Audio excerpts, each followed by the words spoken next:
Welcome to another episode of Victoria's Lounge from AZURE Hotel, Nairobi. Now, according to the World Economic Forum's Global Gender Gap Report from last year, gender parity is roughly 200 years away. So clearly, with stats like that, we have a lot of work to do. You're about to meet an extraordinary young woman who is doing her part in bridging that gap. Ilwad Elman, who is a human rights activist and director at the Elman Peace and Human Rights Center in Mogadishu, is about to share her story of how she left the comforts of the first world life in Canada and made her way back to Mogadishu, Somalia, to make an amazing difference in the lives of young people there. Let's meet her now. With mainstream media only showing you the conflict, the war, the suffering, the famine, I didn't have the highest hopes of what it could be like being in Somalia. She is a force to reckon with. Meet Ilwad Elman. Seeing people that were much worse off than me, have lost much more than I have, and still find the light and joy and beauty and community in life every day. Along with her mother, Ilwad has found her space to make a difference at the Elman Peace and Human Rights Center. What makes us different from the other organizations is that we're not just collecting information. We're using that to inform the services and the programs that we set up. What is the return? What is the payback for paying it for? The biggest thing is enlightenment. Their knowledge, their experience has shaped me so much.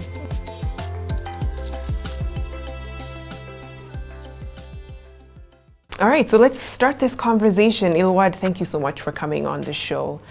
Thank you for having me. Let me tell you, you inspire a lot of women, indirectly and directly, of course. And I was going through your story and really inspired by the fact that here you are. You haven't even hit the big 3-0 yet.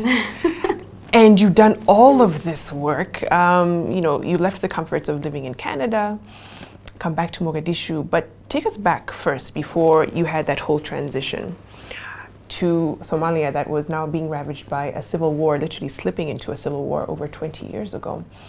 What do you remember about your country at that time? There's not much I remember actually about Somalia. I left Somalia when I was a year and a half. Like millions of other Somalis, we fled the war. And my journey actually started here in Kenya. I left Somalia when I was a year and a half. I lived in a refugee camp that at the time was called Onyango, which later morphed into the world's largest refugee camp here in Kenya, Dadaab. And then a few years later, my family got asylum in Canada, where my mother and my 2 sisters and I lived. And I believe I grew up as just a regular Canadian girl, but also very cognizant of my Somali roots, and partially because of the legacy of my father, who was killed in Somalia for the human rights work that he incepted. So my mother and my father used to work together, creating a lot of humanitarian services and social entrepreneurship initiatives before the word even really existed. And then they made the decision to split up. He would stay in Somalia after the war broke out to continue the work that they were providing for the vulnerable communities. And my mother would leave with my sisters and I for safety and for refuge. And I spent my time in Canada. In 2010, I decided to return back. Wow. I mean, tell us more about your dad so people can really appreciate the work that he did. People called him the father of peace in the country. Till this day, actually. Yeah. And he was just a really interesting character. He skipped to his own beat. He had dreadlocks, he wore pastel-colored shorts, and he was just a very vibrant energy. He was an orphan in Somalia, not because his parents had passed away. His parents were well and alive, but was amongst the many other hundreds of children that were neglected, living on the streets, working as a shoe polisher. And then after the Italian colonization of Somalia, the country, Italy, still afforded a lot of social services for Somalia. And periodically they would provide opportunities for children that were most vulnerable to go to Italy and study. And he was amongst those. So he went to high school in Italy, later got his university degree there, did his master's in electric engineering in Germany, and then understanding of his own plight and journey and where he came from, he went back to Somalia in the 80s before the war broke out and set up a numerous amount of businesses and was targeting young people that were living in conditions similar to him. So he was hiring young people with drug and substance abuse problems, But then when the war broke out, he shifted his focus on the young people that are being conscripted into armed groups by warlords. And he was so successful at this that he was demobilizing young people by the thousands.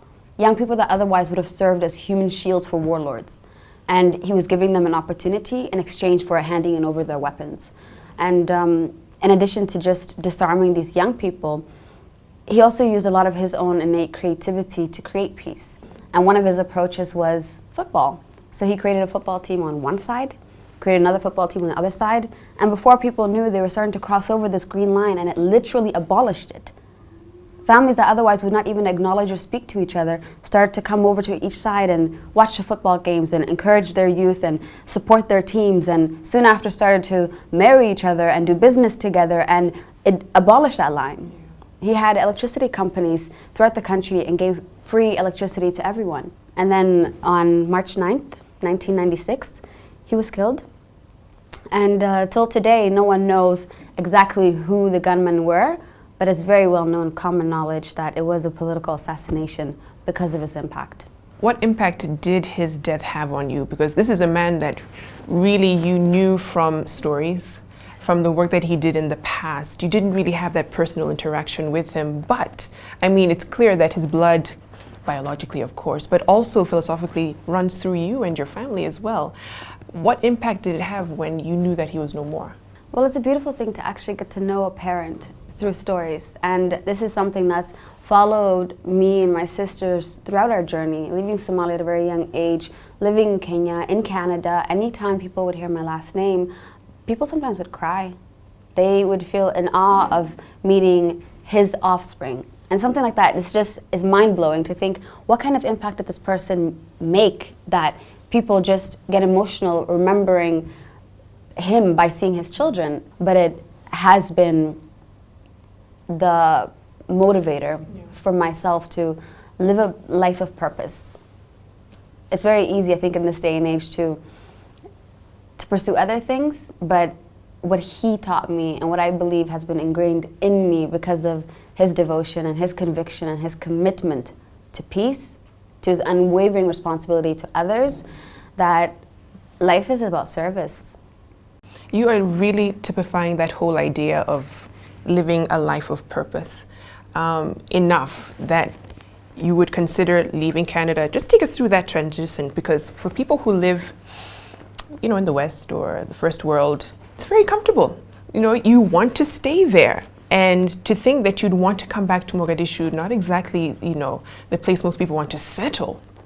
What was going through your mind in terms of, no, this is home, no, this is the place I want to see change happen? So the memories that I have of personal attachment to it were very negative to begin with. And then with mainstream media only showing you the conflict, the war, the suffering, the famine, I didn't have the highest hopes of what it could be like being in Somalia. My mother, raising my sisters and I, always told us that as soon as you girls are old enough to take care of yourself, I'm going back. This is something that was reinforced in us from a very young age, and her benchmark always was when my younger sister is in high school. As soon as she did, my mother left, and we knew she was going to. I needed to, I think, have personal clarity to understand what was compelling her to stay there. And in 2010, I ventured on that process to go see her. It was supposed to be a month or 2 month visit, but when I went back, I fell in love with the work that she was doing. And even going back, I was confronted with a lot of things that I feared. We hear about war, we see it portrayed in movies, but never did I ever experience having that in my backyard. Mortars, bombs, roadside bombs going off, and I never even really experienced grief until that moment, and having friends of mine shot in front of me, and all of those things happening within your first week, it's terrifying. And yeah, so coming back to Somalia was difficult, but seeing the work that she was doing, and the same way that me and my sisters needed her, so many people needing her, was enough to keep me there. I really want to kind of get into your head in terms of, like you said, when you got back, you know, you're facing insecurity firsthand, losing people who are really close to you. How did you look past those encounters to see that the work you're doing is greater than the circumstances that existed? What I learned very quickly in Somalia is that people are incredibly resilient. Now, this is both a positive but also a negative thing. You're confronted with all of these very harsh realities every day of loss, of death, of conflict, but then people really have fortified themselves to just move on, move forward, don't cry. No time for that. Keep building. If something happens today, rebuild it again. That in itself was interesting, but also I think desensitizing as well too. And the way that I got, I think, past my own personal blockages of being bombarded by all this so quickly is that seeing people that were much worse off than me, have lost much more than I have, and still find the light and joy and beauty and community in life every day. So what initially drew me to go to Somalia was wanting to understand what was compelling my mom to stay, and I saw that very soon. And when I got involved with her work as well too, that was reaffirmed for me right away that this is where she needed to be. But then when I also saw other people, either beneficiaries through our programs or people in the community and friends that I made, having so much appreciation for life today, not planning for tomorrow, life today, that made me think that, wow, how can I be more useful today? Where can I serve? What can I do with my life to actually add value? And when I evaluated going back to Canada, which I could do at any moment, I thought about it like, I think I can help some way. And that's the type of life I would like to live. And if it ends tomorrow, to be proud of what I've done. That is incredibly profound, considering that at 28, you can think that way, and just showing the importance of living in the moment. Yes. You know, living in that day and doing what you can. I like to use the quote of honoring the space that you're in with your best effort, which is exactly yes. what you're doing. On that note, let's take a short break here on Victoria's Lounge. We'll be right back.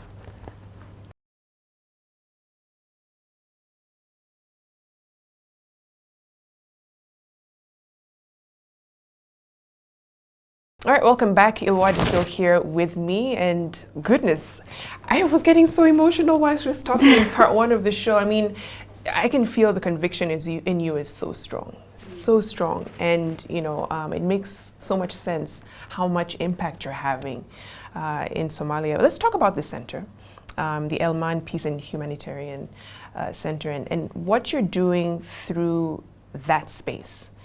So what was it all about? Of course, it was bred from your father, mm-hmm. and you and your mom and sisters are keeping it going, but what was the whole point behind it? Well, at the core of it, we're a human rights organization. We monitor, document, and report violations and abuses that happen throughout the whole country. But what makes us different from the other organizations working in human rights is that we're not just collecting information. We're using that to inform the services and the programs that we set up. And in response to that, we create services that actually enable people to overcome these different types of violences. So we set up the first rape crisis center in response to overwhelming amount of reports on sexual violence, on forced marriage, on female genital mutilation, on denial of resources, everything that's happening to women and girls, but has been, for a very long time, been considered a necessary milestone in a girl's life. We also work very strongly with children in armed conflict as well as adults. And this is very much picking up right on from where my father left off of drop the gun, pick up the pen. Because that recipe still applies to today. Yeah. And then outside of the specific and direct response services, we also work on development. We believe that rebuilding the country is an important aspect of creating peace. Development and infrastructure growth has a direct correlation with people's morale on seeing peace manifesting. And it also bridges the nexus between the huge youth unemployment gap, the deficit of skills, and then also the need for the country to rebuild after war to enter post-conflict. So we invest greatly in development projects as well too. And then education. Somalia is 100% privatized education. And this is outside of NGOs that are providing free education, but it's a commodity and it's a business. And because of that, most people don't have access to education. They just simply cannot afford it. So we invest in schools, in formal education and vocational skills training education, and all of it's free. You had mentioned, especially when it comes to the work you're doing in Sister Somalia, and how for a lot of the women, the thinking that these are milestones that I need to go through to be considered woman enough or to be accepted in society. That has a lot to do with literally changing someone's mindset and how they think about themselves as a woman. So how do you kind of have them unlearn a lot of those social norms? Well, an example of that is the female genital mutilation work that we do. Somalia is countries with one of the highest rates of women that have been affected by this. And we did a campaign called Don't Do It For Us. And part of that was also doing a study, first to understand what are the knowledge, attitudes, and perceptions that women and girls have on female genital mutilation. Because mind you, a country that's been in conflict for more than 25 years, with a lot of humanitarian aid, a lot of capacity building, a lot of aid workers going and teaching people about FGM and the harms of it, has created a populace that knows what the abbreviation FGM means in English. That's not a Somali term. So you go into internally displaced people's camps and they're telling you, yes, we know what FGM is. But that's not changing the practice. It's not ending it. So we did a study to understand, what do people really think about it? And we interviewed more than 10,000 women and asked them about the health complications and all the challenges, and everything was horrific that they shared as their accounts. But then we'd ask them, would you do this to your daughter? More than 88% said yes. Said yes. Despite knowing everything that they've gone through because of it, they still say yes. And part of this is because they still believe that the young woman will not be considered clean. She will not have opportunities. She will not be married. So then we thought about how do we change their mindset, but actually also break the cycle. And then we realized that there's a big deficit in the partners in this space, including men. So we partnered with young men that are considered to be the eligible bachelors that women are essentially doing this for. And they went on a tour, on a campaign to universities and IDP camps and to schools, and really focused on three principles that in the Somali Provisional Constitution now, it's banned, but that's just still ink on paper. In the religion, it is not considered religious requirements, and that's almost common knowledge now. And then socially, you have these young men saying, don't do it for us. And that created a real dent because it starts now. It can only end if you start with the 8-year-old today. Right. You can't target the 50-year-old, the 20-year-old, the 18-year-old that's going through this. So the mindset change that we're trying to initiate is about having difficult conversations, but also starting very young and getting different people on board. But there's opportunity. When we started talking about sexual violence, we were shunned and shamed and had our centers stormed because it was considered that we are defaming or slandering the Somali culture and religion by saying that rape is happening. But look at it now, just a few years later, 5 years, we have an entire legal framework growing on the sexual offenses bill. We have more than 24% women in the parliament actually pushing for these issues from a legislative position. There's a mindset now that understands that these issues are happening, but it's about starting the conversation and grounding it on realities. From your standpoint, being a woman and doing work like this, you just talked about some of the backlash that you went through. Your mom, your sisters are spearheading this. And I remember hearing one of your speeches where you mentioned some years back they considered Somalia the second worst place in the world to be a woman. And how do you, in that hostile environment, still continue doing the work that you do and keep a strong mindset that you can actually make a change? Yeah, I mean, I face a lot of limitations and challenges that are 100% gender-specific constraints. I saw this when I first came back to Somalia, where I've had entire groups of, like a room full of men just walking out because how dare I, as a young woman that's been from the West with her broken Somali, speaking about these fundamental ideas. Those are barriers I've overcome, but the challenge still persists. I work in very male-dominated spaces, in security, in policy, and all these things are almost all boys' clubs, and women, young women at that fact, are not heard. They're silenced out of these spaces, but it requires persistence, and it also requires a community of women that are banding together to really confront those very gender-specific constraints. And the challenge, the biggest challenge, is that all of this that you're seeing in Somalia right now, with a lot of the oppression of women, women very much secluded to the private space, it's only one generation young. my mother's generation in Somalia did not have that. There was equal participation in politics. We had women that were part of the freedom fighters. There were women that were in sports and in universities and all of that, very visible. So all of this is one generation young, and that's one of the legacies of war. It comes with war. But we also have a vibrant and dominating population of women that are not agreeing to be silenced anymore. It's amazing that you mentioned that it wasn't like that before. You'd think that you are actually progressing and we're probably getting a bit better, but not thinking that women did have those liberties and that space to act and to agitate, for more. So what more are you doing? Because I know you're also involved in policy and trying to create that conducive environment for women to thrive. So what more are you doing in that space? Because you also have been conscripted by the UN and Kofi Annan Foundation as well. But tell us more about your work in those organizations. Well, in Somalia, a lot of our work is also on prevention. Yeah. We've seen time and time again where we're providing services to the same woman 3 or 4 times because the environment we're sending her back to is not any more enabling or safe for her. She's going back into the same state of conflict where there's no justice for sexual violence, so they're still at risk.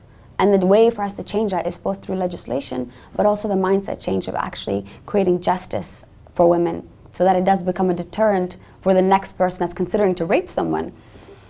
And in that right, we believe the way to push the agenda forward is by having more women in these political spaces in the role of decision making to actually represent our constituency.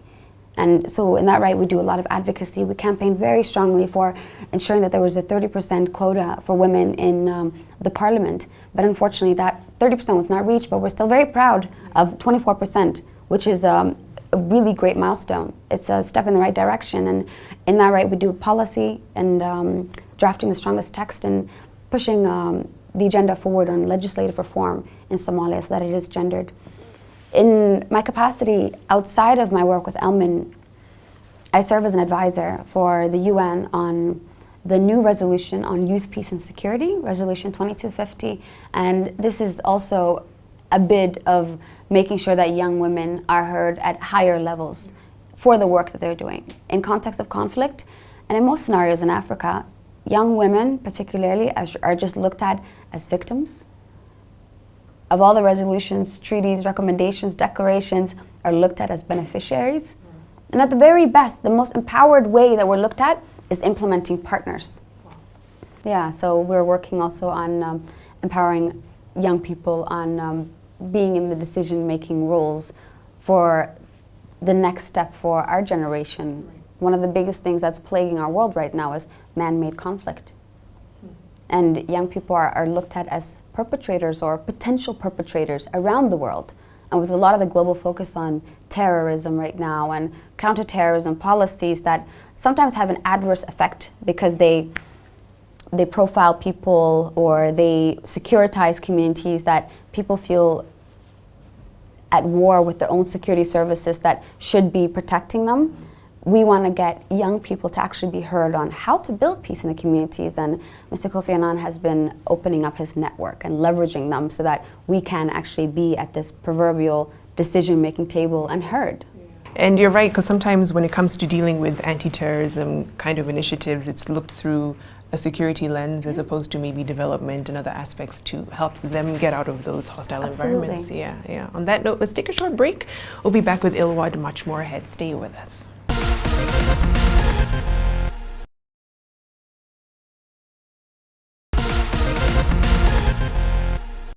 All right, welcome back. So this is our special edition show for International Women's Day coming up in a few days. Ilwad is still here with us.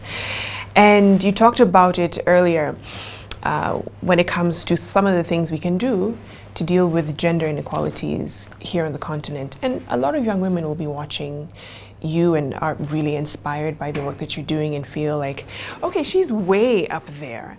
How do I even begin to scratch the surface to start effecting change in my locale? I have the heart to, but I don't know where to start. Change is it's objective, right? It can be anything that you are passionate about. Yeah. You're passionate about gender-based violence issues or women's equality, you're passionate about education, whatever it is. I think the biggest message I always try to send to young women is that just do it, go for it. My favorite part of my work is the creative aspect of it, where I get to go into my community, do needs assessments, figure out what is actually needed, and then from there, think about why has this issue remained so stagnant. When I can figure out a solution to that, then design an intervention. And that's something as small as just coming up with a plan. And I think that's the step that a lot of people overlook. Just start. Yeah. Find out what it is that you're passionate about, and then try to come up with an idea. But then there's also I think the need for people to collaborate. You don't have to reinvent the wheel.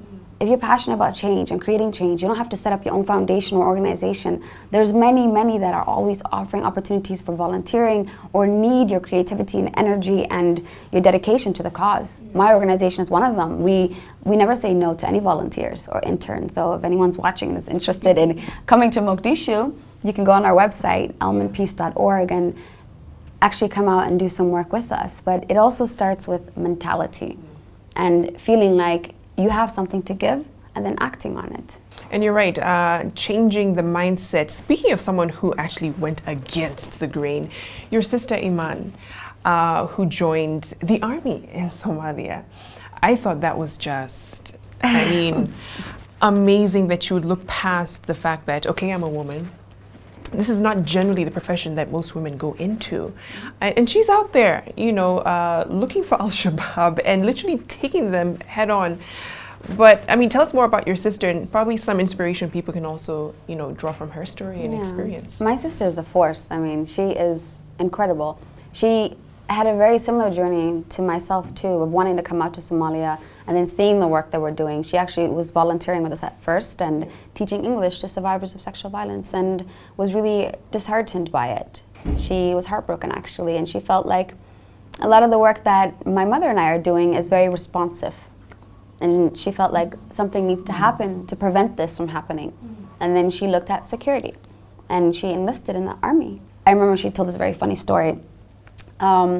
She actually enlisted when my mother and I were both out of the country. So we didn't even know, because I don't know if my mother would have agreed at first, you know. So she went on a training to Uganda. She came back, a soldier, was in queue with as all of the other men, and you get your uniform and your weapon. In line, it becomes her turn, and then she gets her uniform, and she realizes that there's like one dress shirt and then 2 pants, and she was wondering what's missing here. And they told her, it's because you're a woman, you can sew the 2 pants together and make a nice skirt out of it.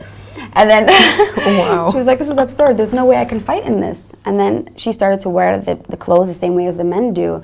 And now it's a very common sight to see women wearing that, where that's the smallest change, but that was not even something that was accepted. Wow. And every day she's confronted by gender-specific constraints on the front lines of so many different battles, in a position where if your men that you're leading do not listen to you because you're a woman, do not respect you, that's a life or death situation.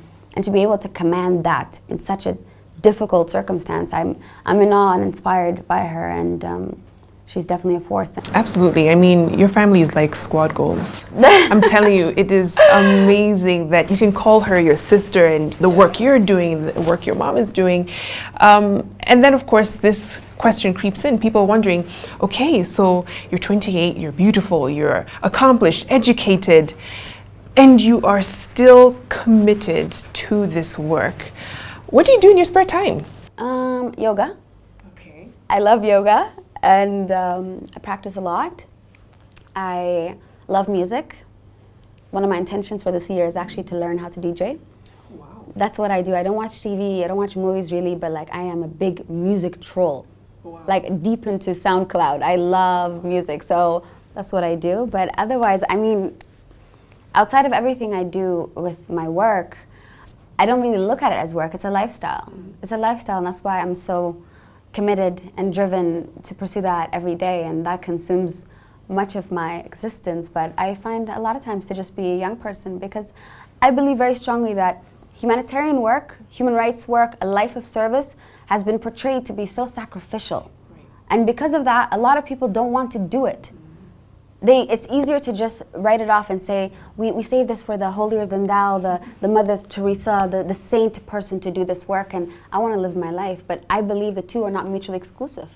We live in a day and age right now where, I mean, people that glamorize a life of materialism are the idols.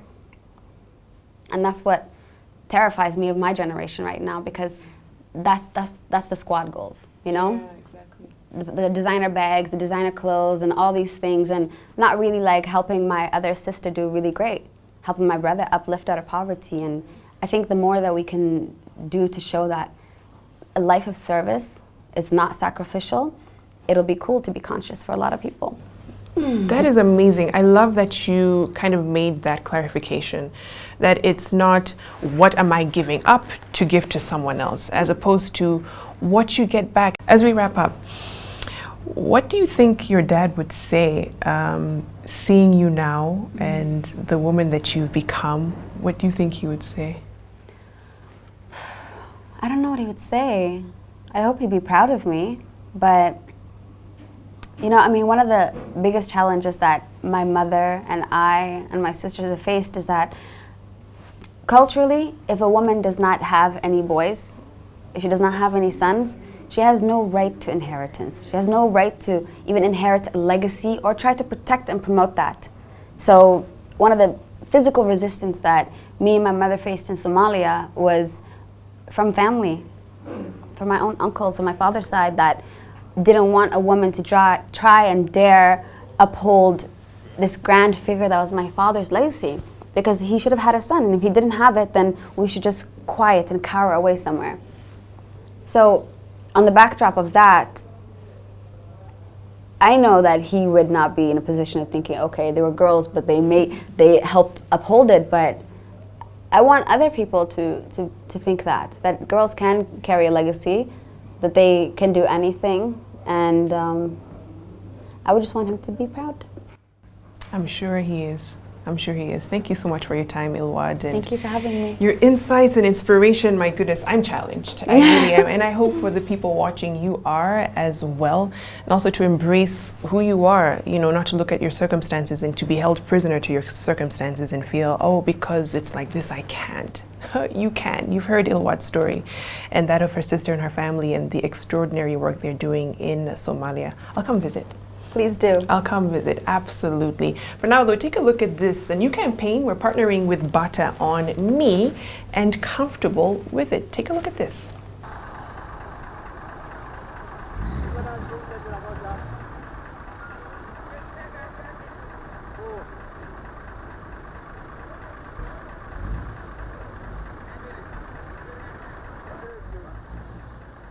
All right, so we're back here at the Bata store, right across from the Kencom bus stage here in town. And I must say congratulations to the winners from last week from our vouchers giveaway. We have two lucky ladies, hopefully if you're watching this segment, who will walk away with two 5,000 shilling vouchers from Bata.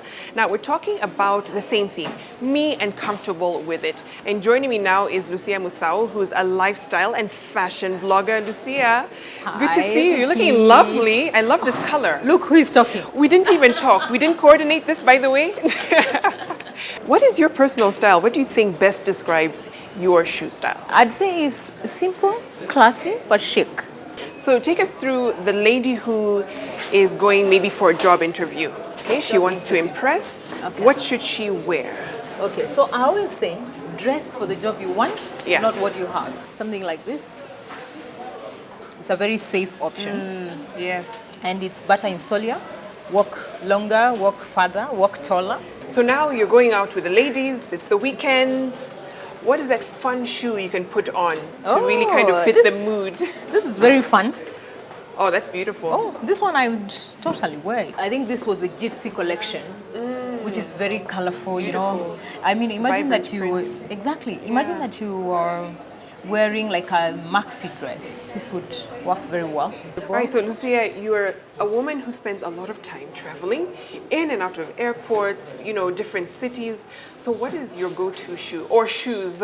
Bata Classics, Yeah. which are the sister to their to the batangomas, and look, they have even evolved. Of course, last year I traveled with the whites, Yes. but this year I intend to put this into good use. I already have one. This is another one of my favorites, really a North Star, which works very well. We have this here because I like matching with my son. You know, I have a 7-year-old, which works very well. So sometimes, especially in jeans, you know, walking, sightseeing. This is a new one. I haven't seen this. Yeah, But I was about I- to ask about those. Yeah, I haven't seen this one, but I definitely like to rock them. And you see, the good thing about butter is it's not always the very boring. Look at this. I mean, this is amazing. Beautiful. This nice cutout Yeah, detail there's here. a lot of detail going on. There's something just beautiful about. Great. So, Lucia, before we wrap up, I'd like to get your take on what should someone really be thinking about when they go shoe shopping? Make sure you got your essentials covered. You know, get yourself some Tommy Takis, some butter classics or butter ngomas, and a pair of heel. It will come in handy. Wonderful. So that does it with this segment with butter. Me and comfortable with it. This has been a wonderful series that we've done pairing up with butter, looking at various fashions when it comes to the men and the ladies. And some good news for the ladies watching. We have vouchers, 5,000 shillings worth each, going to 2 viewers who can tell us what's their authentic style. What is your shoe style? Tag us on our social media pages for Victoria's Lounge using the hashtag comfortable with it. Have a good night. Happy International Women's Day. Thank you so much for watching. Thank you to Royal Orchid AZURE Hotel for hosting us. Let's do this again next week. Good night.